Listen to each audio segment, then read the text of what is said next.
तुम्ही प्रत्येकाला खुश करण्याचा प्रयत्न करताय का? पण एक लक्षात घ्या की सगळ्यांना खुश करण्याच्या नादात तुम्ही मात्र अनहॅपी राहताय ग.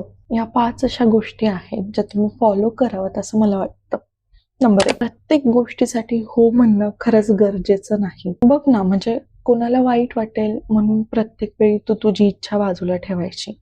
असं किती वेळा करणार आहे आणि कोण आपल्याला काय देणार आहे त्याचं? काहीच नाही. नंबर 2, तू नाही म्हटलीस एखाद्या गोष्टीसाठी म्हणून तू वाईट व्यक्ती होते असं नसतं. जर एखादी गोष्ट खरंच नाही होते तर तिथे प्रेमानं नाही आपण म्हणूच शकतो. नंबर 3, प्रत्येकाला स्पष्टीकरण देत बसू नकोस. जर तू काही एखादा निर्णय घेतलाय, तू सगळ्या बाजूनी तो विचार करून घेतलेला असतो ना ऑलरेडी. या सगळ्याचं स्पष्टीकरण तुला कोणाला द्यायची काहीच गरज नाहीये, कारण तू ऑलरेडी तो विचार करून घेतलाय.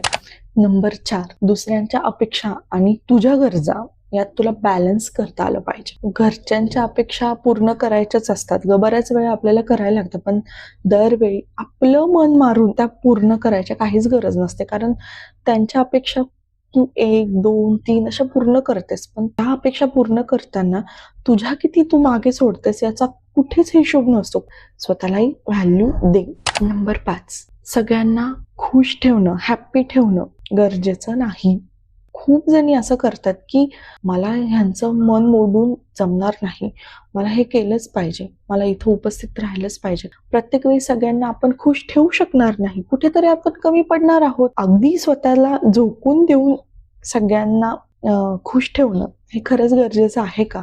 एवढं काहीच गरजेचं नाही, त्याचं रिटर्न काहीच मिळत नाही. ठीक आहे, कुठली गोष्ट रिटर्नसाठी करायची नसते, पण आपल्या शरीराला त्रास होईल इथपर्यंत पण काही गोष्टी करायच्या नसतात. आय होप तुला समजलं असेल. खुश राहा, आनंदी राहा.